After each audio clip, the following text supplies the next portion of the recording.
बढ़िबो ग्राम पंचायत संख्या। वर्तमान ओडिशा रे अछि 6801 पंचायत।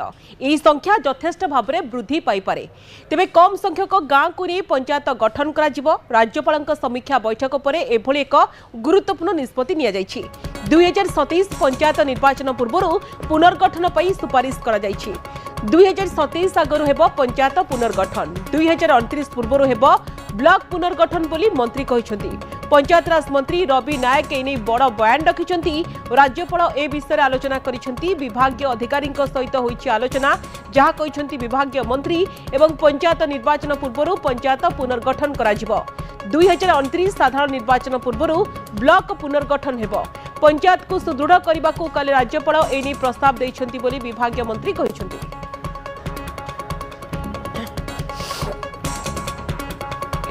ओडिशार पंचायत को आहरी उन्नत करने से गोटे जो प्रस्ताव देइछंती से प्रस्ताव को आमे सादर ग्रहण करिछु एवं ये व्यवस्था भी आम संविधान रो पंचायत राज व्यवस्था भितर अवस्थापित अच्छी।